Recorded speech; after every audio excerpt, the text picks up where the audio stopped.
नमस्कार, NDTV India देख रहे हैं आप। मैं हूं आपके साथ अजीत। कल हमने आपको इसी बुलेटिन में जमीयत उलेमा हिंद के अध्यक्ष मौलाना मदनी के विवादित बयान पर एक जबरदस्त बहस दिखाई थी। आज ये बहस और आगे बढ़ गई है। भोपाल में जो बयान दिया गया उसका असर देश के कई इलाकों में दिखने लगा है। राजनीतिक गलियारों से आज आवाज आई कि ऐसी मानसिकता को भारत बर्दाश्त नहीं करेगा। एक आवाज सत्ताधारी पार्टी बीजेपी के खिलाफ भी उठी। कहा गया कि वो देश को बांटने का काम कर रही है। कुल मिलाकर मदनी के बयान का तूफान अभी थमा नहीं है।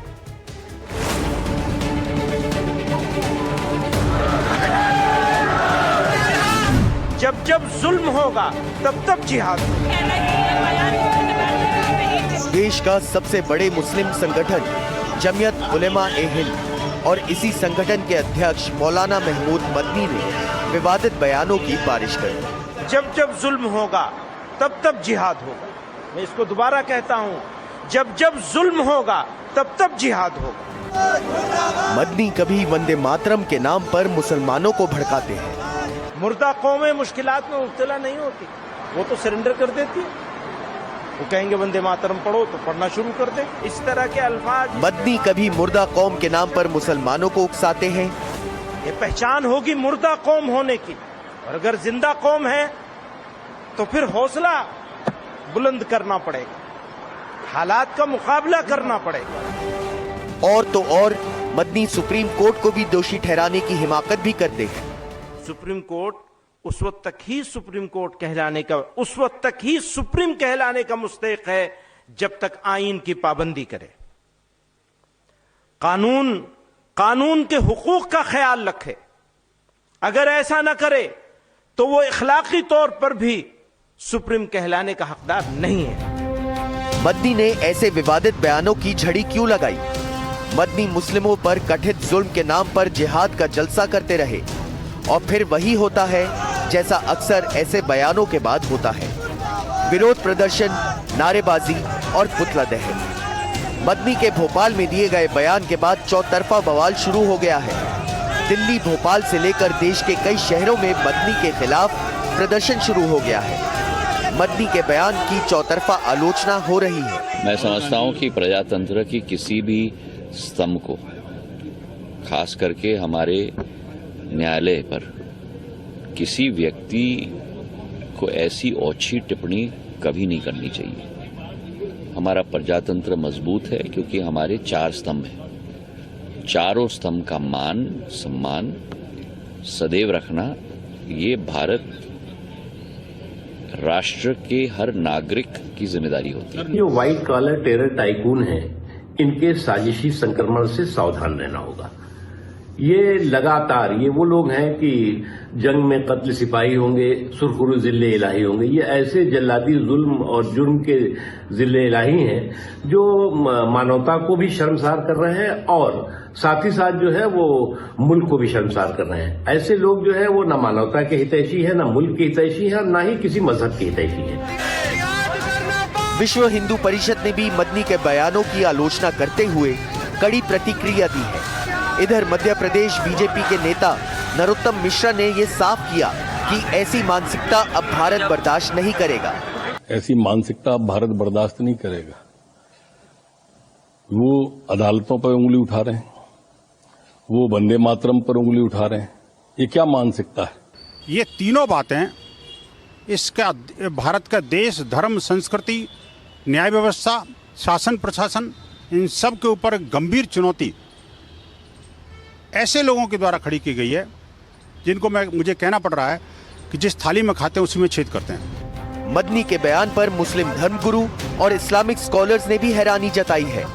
ऑल इंडिया मुस्लिम जमात के प्रमुख मौलाना शहाबुद्दीन रजवी ने मदनी के बयान को विभाजनकारी कहते हुए कहा कि ऐसे बयान मुस्लिमों को भड़काने के लिए दिए गए हैं। मौलाना महमूद मदनी साहब मुसलमानों को भड़काने, उकसाने और इश्तियाल दिलाने जैसी बातें कर रहे हैं। उनको हरगिज इस तरह की बातें नहीं करना चाहिए। मदनी के बयान पर यूपी कांग्रेस के अध्यक्ष अजय राय ने बीजेपी और केंद्र सरकार को जिम्मेदार ठहराया है और कहा है देश को बांटने का काम बीजेपी कर रही है। देखिए, भाजपा की सरकार जब से आई है तब से ये लोग केवल और केवल हिंदू और मुसलमान कैसे अपनी नाकामियों को छिपाना है, कैसे बेरोजगारी को छिपाना है, कैसे नौकरी नहीं दे पाए उसको छिपाना, कैसे महंगाई को छिपाना, कैसे डॉलर 90 रुपए हो गया, कैसे उसको जनता को भ्रमित करना है। तो ये जानबूझ के हिंदू और मुसलमान का स्वरूप देना चाहते हैं। जाहिर है महमूद मदनी के बयान पर सियासी पार्टियों की अपनी अपनी राय हो सकती है, लेकिन मदनी खुद बड़े जिम्मेदार ओहदे पर हैं। उनके संगठन को देश का सबसे बड़ा मुस्लिम संगठन भी माना जाता है। ऐसे में उनके बयानों में अगर तलखी होगी तो क्या संदेश समाज को मिलेगा? इसके बारे में उन्हें जरूर सोचना चाहिए, ताकि समाज का ताना बाना बना रहे। Bureau report, NDTV India. और अब बात करते हैं मेरठ की, जहां एक मकान फसाद की वजह बन गया है। बात इतनी है कि एक कॉलोनी में मकान बेचा गया, लेकिन मकान का मालिक जब अपने मकान में आया तो आसपास के लोगों को यह बात बहुत नागवार गुजरी। क्यों भला, इस रिपोर्ट में देखिए।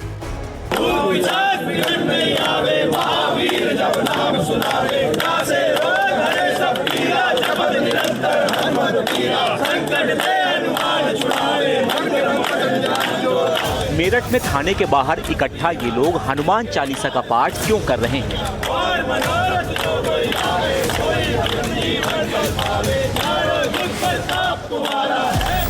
इनके हाथों में पलायन के पोस्टर हैं, जुबान पर नारेबाजी है, लोग सड़कों पर उतर आए हैं। मामला एक मकान की खरीद का है। ये मकान है मेरठ सदर बाजार थाना इलाके के थापर नगर मोहल्ले में। वहाँ गली नंबर 6 में रहने वाले शाहिद कुरैशी ने अनुभव कालरा और रीना कालरा से 1 करोड़ रुपए में मकान खरीदा। मैं इस वक्त उसी थापर नगर इलाके में हूं जहां मकान खरीदा गया और हंगामा हुआ है। यही वो मकान है जिस पर फिलहाल ताला डला हुआ है और एहतियात के तौर पर जो पुलिस फोर्स है वो यहां पर तैनात कर दी गई है। लगातार पुलिस यहां पर गश्त कर रही है, पूरी नज़र यहां पर पुलिस बनाए हुए है। पल पल की जो अपडेट है वो पुलिस के आला अधिकारियों को दी जा रही है। ये मकान है, जो मकान है ये अनुभव कालरा का मकान है और उन्होंने जो मोहम्मद शाहिद हैं उन मोहम्मद शाहिद को ये मकान बेचा था। और मकान बेचे जाने के बाद बताया ये जा रहा है कि जैसे ही सुबह के वक्त यहाँ पर दूध की बिक्री शुरू हुई तो हिंदू कॉलोनी के जो लोग हैं वो यहाँ सड़कों पर उतर आए, जमकर उन्होंने हंगामा किया। बात पुलिस तक भी पहुंची और उसके बाद जो हिंदू संगठन है उन हिंदू संगठन की इसमें एंट्री हो जाती है। जब इसे पता था कि वहाँ गुरुद्वारे के लोगों ने और स्थानीय लोगों ने आके हंगामे किए और मकान लेने को मना कर दिया था, अब तक इसका कोई बयाना नहीं था, कुछ नहीं था। ये देखने के लिए आया था, तभी विरोध हो गया था। ये जानबूझ के शांति व्यवस्था खराब करने के लिए इसने इस मकान को लिया है और ये जानबूझ के उस एरिया में डेयरी भी चलाता है, जबकि डेयरियां बंद है, जानबूझ के चलाता है और डरता नहीं है किसी से। गुंडागर्दी के जोर पर ये इस तरह की हरकतें करता है। समाज के जिम्मेदार लोग आए, इन्होंने यही फैसला करा कि हमें बिना किसी लड़ाई झगड़े के, क्योंकि सब बड़े व्यापारी कारोबारी लोग हैं और किसी की मंशा नहीं कि वो झगड़ा करे, इसलिए प्यार मोहब्बत से सब इसमें बैठ के अधिकारियों के सामने दोनों पक्ष बैठ के फैसला हो जाएगा। जिस तरह से बैठ के लेन देन का फैसला हो जाएगा। मालिक मकान वापस देने के लिए जी, इसमें उसको कोई हर्ज नहीं है। मामला अब तूल पकड़ता जा रहा है क्योंकि इसमें हिंदू संगठनों की भी एंट्री हो गई है। अखिल भारतीय हिंदू सुरक्षा संगठन ने थाने का घेराव किया। 3 दिन में ये मकान को वापसी करा दो हिंदुओं को, हाँ, इसके अलावा कोई समाधान हमारे पास नहीं है। और यदि ये 3 दिन में नहीं करा पाती, मेरठ का पुलिस प्रशासन फेल होता है, तो हम फिर से वो जो मकान, जो विवादित मकान है जो बन चुका मेरठ में, वहीं धरना स्थल पे वहीं धरना देंगे। स्थानीय लोग इस बात पर अड़े हैं कि किसी और धर्म से जुड़े व्यक्ति को मकान नहीं खरीदने देंगे। पुलिस पूरे मामले में बीच का रास्ता निकालने में लगी हुई है। थाना सदर बाजार जनपद मेरठ में एक मोहल्ले में एक व्यक्ति द्वारा नया मकान खरीदने को लेकर मोहल्ले वासियों द्वारा विरोध किया गया। इस पर सूचना प्राप्त होते ही पुलिस प्रशासन के वरिष्ठ अधिकारी मौके पर पहुंचे और दोनों ही पक्षों से वार्ता की गई।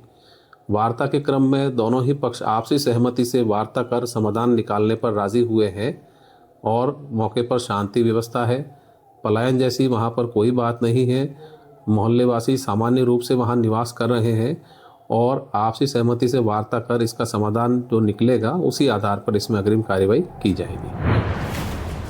एक बात ये भी सामने आ रही है कि जिसने मकान खरीदा है उसे रजिस्ट्री समेत पूरा पैसा वापस कर दिया जाएगा, लेकिन फिलहाल अंतिम समझौता नहीं हो पाया है।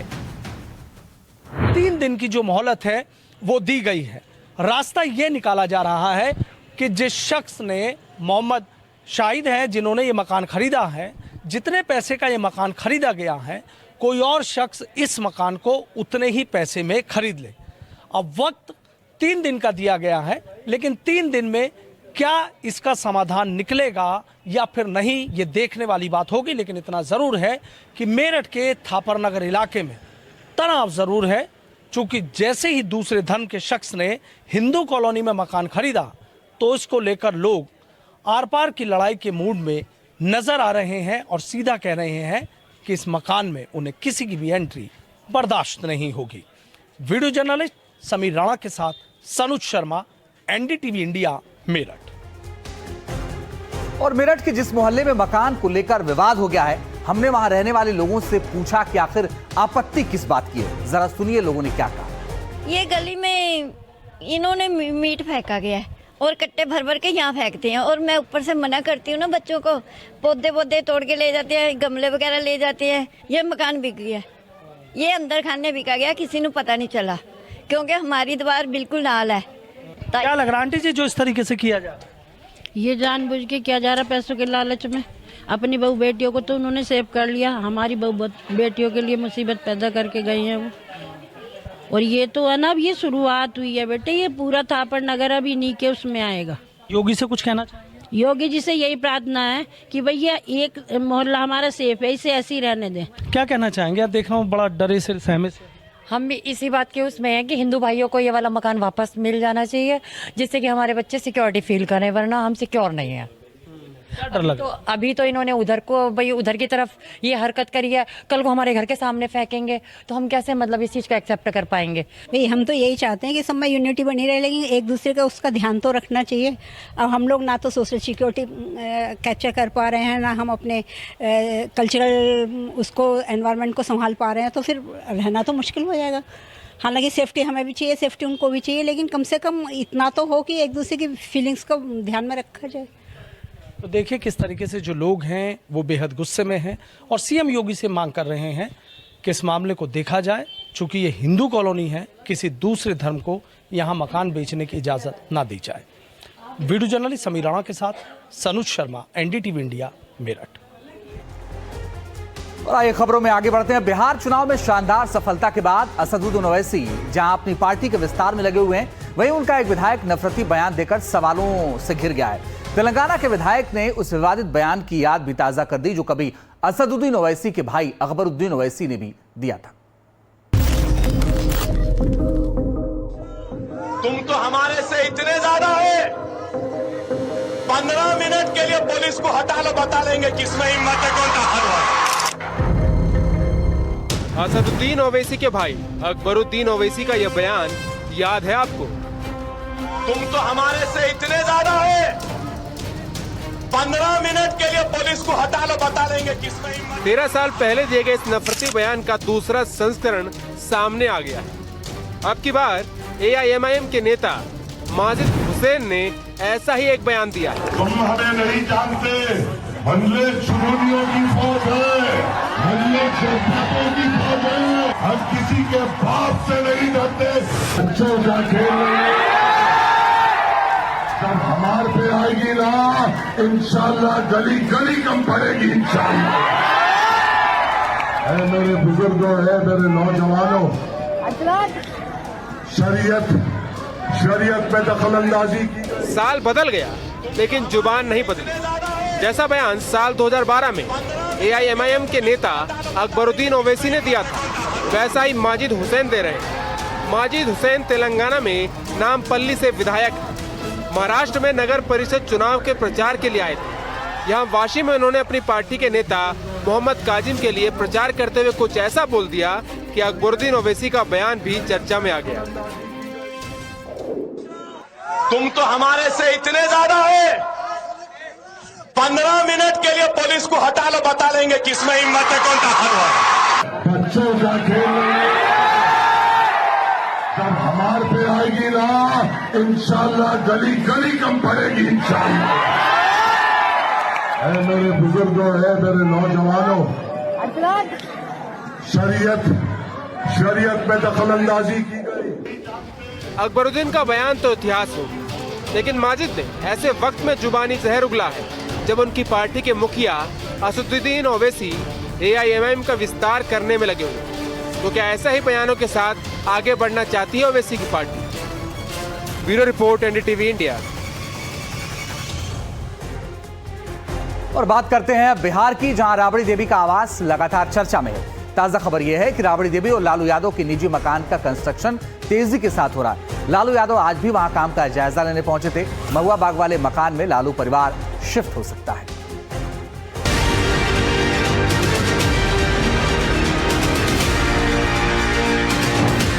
लगता है लालू यादव और राबड़ी यादव का 10 सर्कुलर रोड वाला पता जल्द ही बदलने वाला है। हम ये बात इसलिए कह रहे हैं क्योंकि मौजूदा सरकारी बंगले से करीब 6 किलोमीटर दूर महुआ बाग में लालू का जो निजी आवास बन रहा है, वहां चहलकदमी बढ़ गई है। पूर्व मुख्यमंत्री राबड़ी देवी को 10 सर्कुलर रोड आवास खाली करने का जो निर्देश है वो भवन निर्माण विभाग ने दे दिया है और उन्हें 39 हार्डिंग रोड वाले आवास को आवंटित कर दिया गया है। और इस वक्त हम मौजूद हैं महुआ बाग में, जहां पर लालू यादव का पर्सनल जो आवास है वो बन रहा है और आपको हम एक्सक्लूसिव तस्वीर दिखा रहे हैं। आप तस्वीर देखिए कि लालू यादव यहाँ पर खुद इस आवास का मॉनिटरिंग करने के लिए पहुँचे हैं।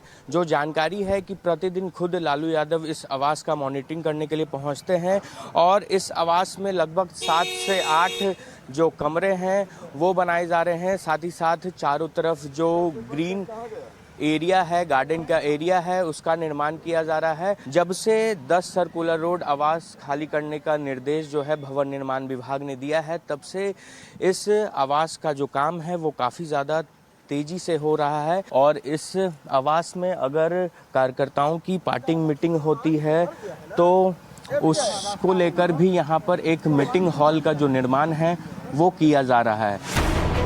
महुआ बाग वाले मकान के बाहर गाड़ी खड़ी हुई है। आप देख सकते हैं कि उसमें लालू प्रसाद यादव आगे बैठे हैं। बताया जा रहा है कि लालू अक्सर यहाँ आते हैं। उनकी देखरेख में ही मकान के कंस्ट्रक्शन का काम चल रहा है। लालू और राबड़ी का ये मकान फुलवारी शरीफ के पास है। इस मकान में 7 से 8 कमरे बनाए जा रहे हैं। इसके चारों तरफ गार्डन एरिया है, जबकि इसका बाउंड्री वॉल 30 फीट ऊंचा बनाया गया है। इसमें कार्यकर्ताओं के लिए एक मीटिंग हॉल का निर्माण भी किया जा रहा है।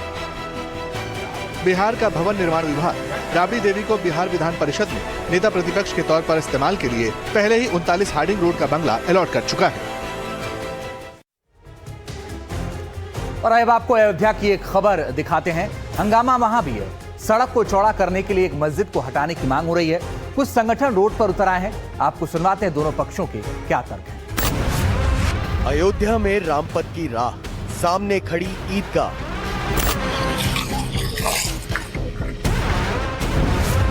अयोध्या में नया विवाद, ईदगाह पर बड़ा फसाद।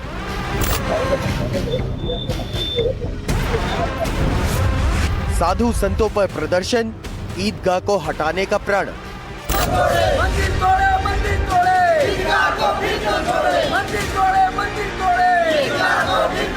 अयोध्या में एक ईदगाह मस्जिद को लेकर पहले साधु संतों ने प्रदर्शन शुरू किया। फिर इस मामले में विश्व हिंदू परिषद की एंट्री हुई और अब बजरंग दल के कार्यकर्ता ईदगाह मस्जिद को हटाने की मांग को लेकर अनिश्चितकालीन धरने पर बैठ गए हैं और ये मामला तूल पकड़ता जा रहा है।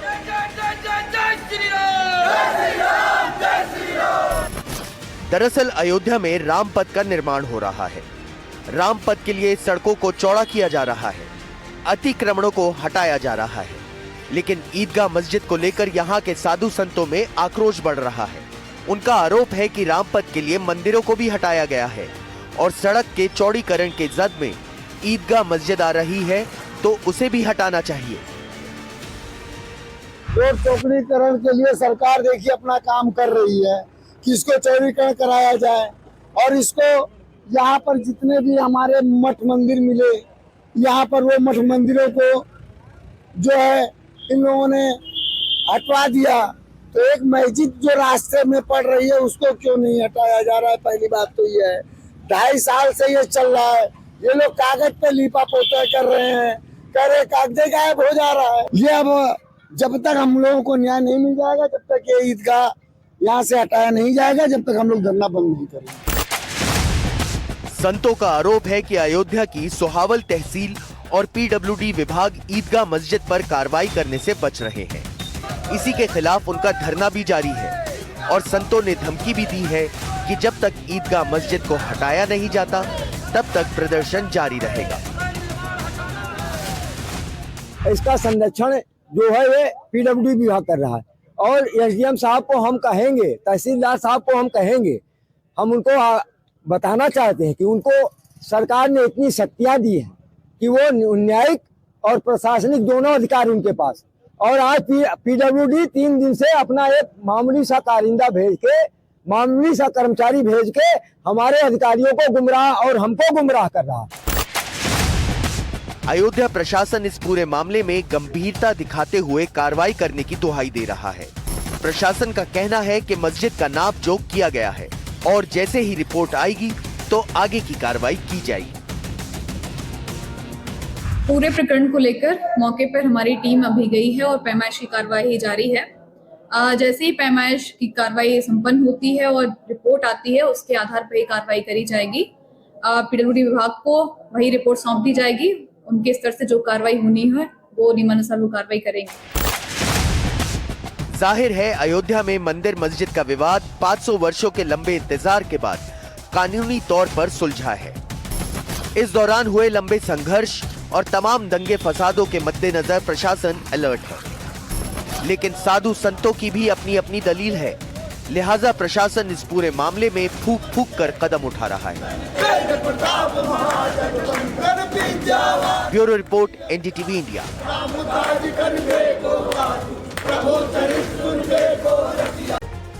ब्रेक के बाद स्वागत है आपका। कल से संसद का शीतकालीन सत्र का आगाज होने जा रहा है। सत्र से पहले आज सर्वदलीय बैठक हुई। मीटिंग में संसद सत्र के तमाम मुद्दों और एजेंडों पर मंथन किया गया। बैठक में कांग्रेस समेत तमाम विपक्षी दलों ने अपने अपने मुद्दों को लेकर पक्ष रखा, तो वहीं सरकार की तरफ से सत्र को शांतिपूर्ण ढंग से चलाने पर जोर दिया गया और मुद्दों पर सहमति बनाने की कोशिश भी की गई।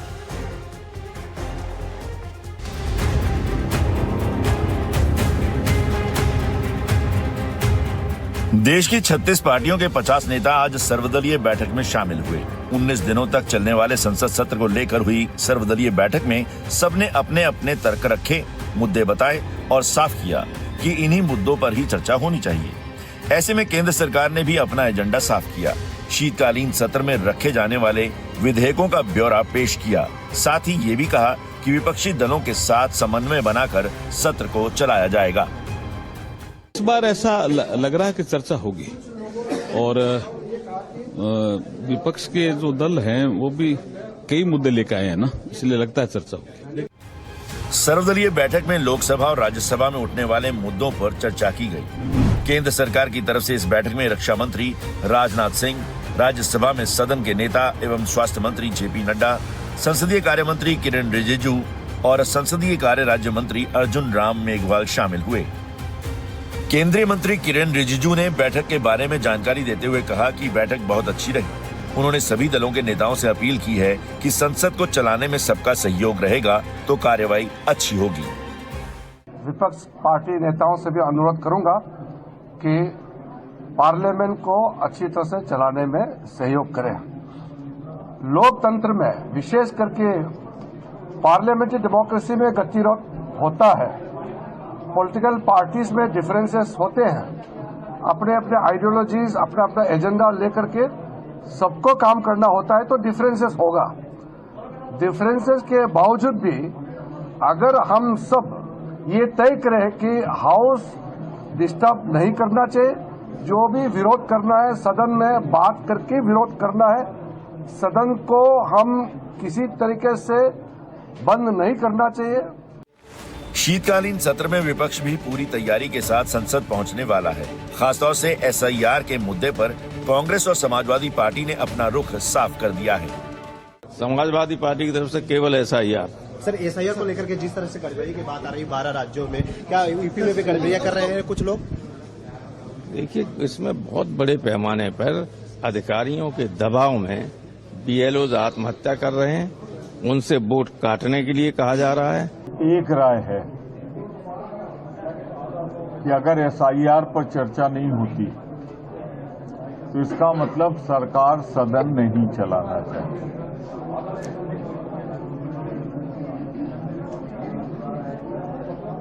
खुद महसूस किया इन्होंने कि जो इन्होंने टाइम टेबल बनाया था वो गलत था, समय बढ़ाया है 1 हफ्ते।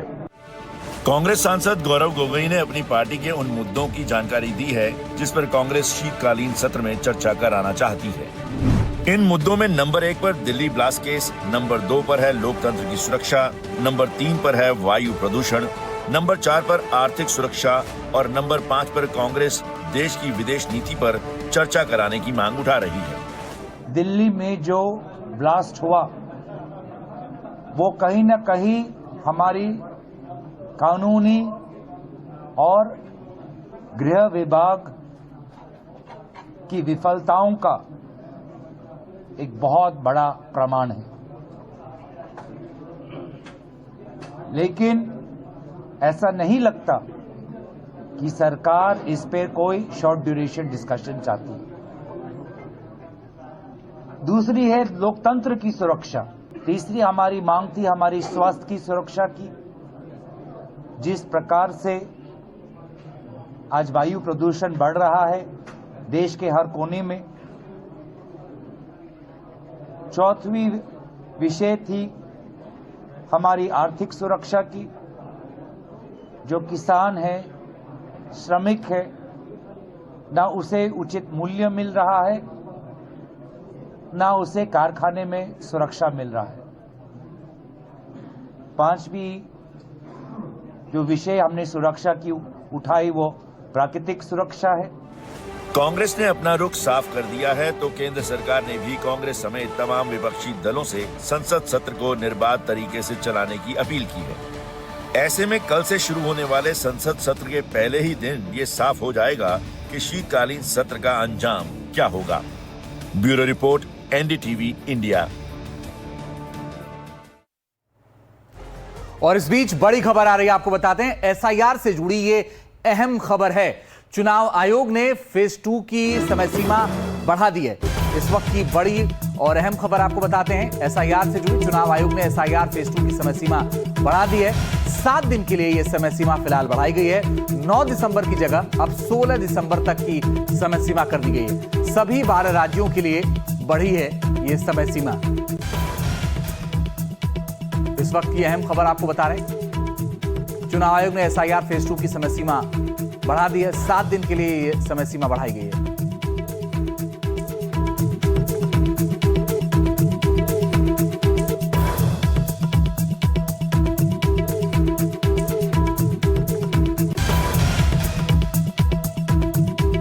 तो चुनाव आयोग ने एसआईआर फेज 2 की समय सीमा बढ़ा दी है। जो 9 दिसंबर पहले समय सीमा थी अब उसे बढ़ा करके 16 दिसंबर कर दिया, यानी 7 दिन का लगभग ये समय बढ़ा है। अब 16 दिसंबर तक का समय निर्धारित किया गया है। सभी 12 राज्यों के लिए ये समय सीमा फिलहाल बढ़ाई गई है। और एसआईआर की समय सीमा अगर पहले बढ़ जाती तो हो सकता है मुरादाबाद के एक परिवार को वो दिन नहीं देखना पड़ता जो आज उस परिवार को देखना पड़ रहा है। मुरादाबाद में एक बीएलओ ने आत्महत्या कर ली। सुसाइड से पहले उन्होंने एक चिट्ठी में लिखा कि अगर थोड़ा और समय मिल गया होता तो पूरा काम पूरा कर लेता।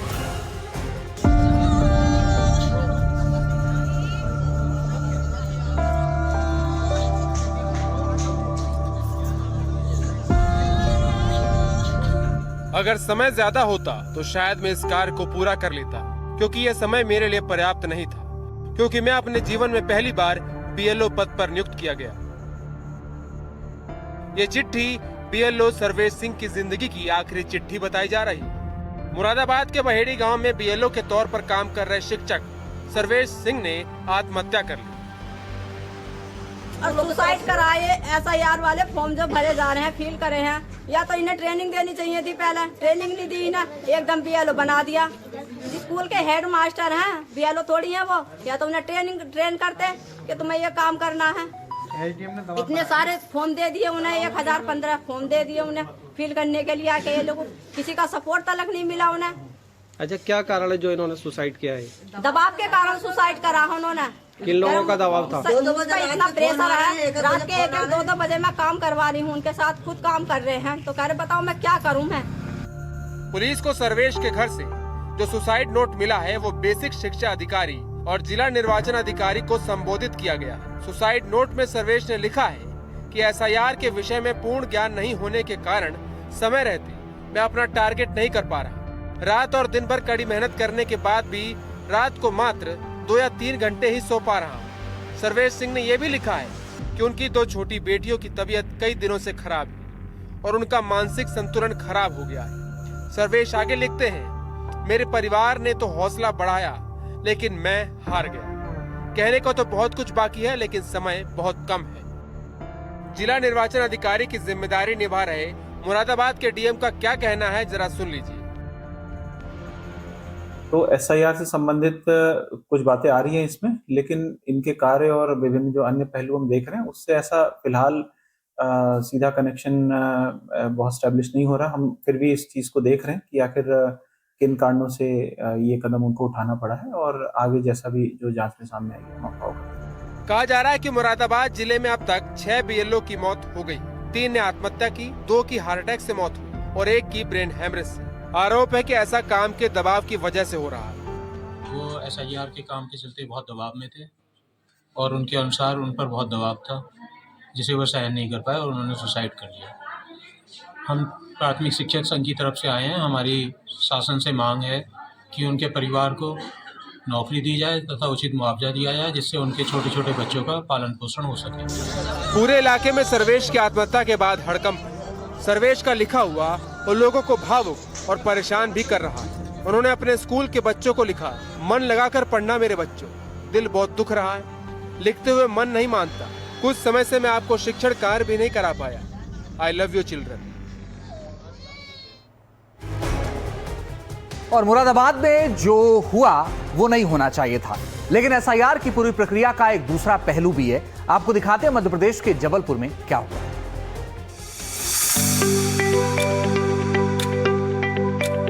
जबलपुर प्रशासन ने बीएलओ स्नेहलता पटेल को जबलपुर से कान्हा और बांधवगढ़ तक हवाई सफर का इनाम दिया। ये सम्मान उन्हें अपने सभी बूथों के फॉर्म भरने का काम 100% पूरा करने की वजह से मिला। स्नेहलता पटेल के पास कुल 10 बूथ थे जिनके डेटा की ऑनलाइन एंट्री समय से पहले पूरी हो गई। एक सुपरवाइजर थी जो सबसे पहले अपना 100% पूरे उनके जो 10 बीएलओ थे उनके अंतर्गत, तो उन्होंने जो पूरा किया उनको हम लोगों ने जो अभी शासन द्वारा अपने वहाँ पीएम श्री पर्यटन के लिए एक हेलीकॉप्टर सेवा शुरू की गई है, तो उसके तहत उनको हम लोगों ने यहाँ से बांधवगढ़ तक का ये राइड उपलब्ध कराया। इससे उनमें भी काफ़ी उत्साह है, काफ़ी लोग इससे बहुत प्रसन्न है और सभी लोग और मेहनत करने का संकल्प लिए हैं। मैं उसमें मुझे फ़ोन आया एसडीएम सर का कि आपको ये तोहफा कलेक्टर महोदय की तरफ से दिया जा रहा है, तो मैं बहुत ही ज़्यादा खुश थी और इतनी खुश थी कि मेरे को जब जाना था, मुझे जो समय दिया गया था उससे मैं बहुत पहले ही चली गई थी वहाँ पर,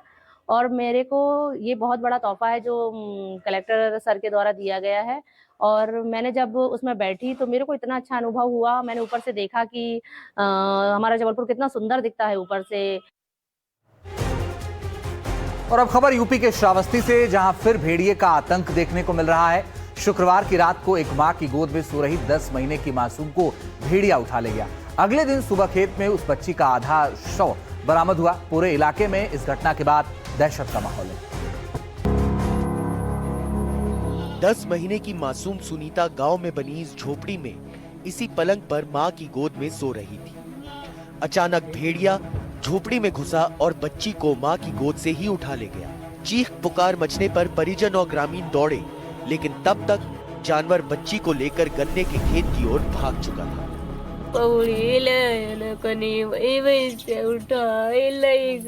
अरे दादा, गोदी में से उठा ले गया है ना? हाँ, जाने नहीं पाए नहीं रे दादा, हतवा मारे सही धारा रनिय को मरे उठाई ले के रे दादा।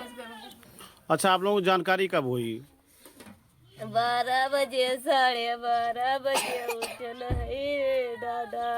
ये उठी तभी देखे 10:30 बजे हम सुया न है रे दादा। जब तलाश की गई तो बच्ची का शव घर से लगभग 100 मीटर दूर गन्ने के खेत में मिला। शव की बुरी हालत थी, शव का आधा हिस्सा गायब था। रात 1:45 बजे अपने माँ के पास बच्ची सो रही थी, किसी भेड़िया या कोई जानवर पहुँचे उठा ले गए। उसके बाद आधे घंटे के बाद जान पाए, तब जा करके हेरे लागे तो गन्ना के खेत में वो खा रहा था। और जब उसको पाए तो मृत के समय पाए, जिंदा नहीं थी बच्ची। बच्ची की उम्र क्या थी? बच्ची की उम्र लगभग 10 महीना। घटना की सूचना मिलते ही वन अधिकारी अपनी टीम के साथ मौके पर पहुंचे। अधिकारियों ने घटना स्थल का निरीक्षण किया और गांव वालों को इस जानवर के प्रति सतर्क रहने की सलाह दी। वन विभाग ने गांव और आसपास के इलाकों में सुरक्षा और निगरानी बढ़ा दी है। मासूम की दर्दनाक मौत से गांव वालों में भारी रोष और दहशत का माहौल है। अब वो जानवर जब मिला तो इतना बड़ा जानवर रहा, खाता है टाच मार भाग खड़ा हुआ, गन्ना रहा तो बगल में वही गन्ना घुस गया। बहराइच के बाद अब श्रावस्ती में भी भेड़िए की दस्तक से कच्चे मकानों में रहने वाले गांव वालों में दहशत का माहौल है। हालांकि वन विभाग ने ड्रोन के जरिए पूरे इलाके में भेड़िए की तलाश शुरू कर दी है। Bureau report, NDTV India.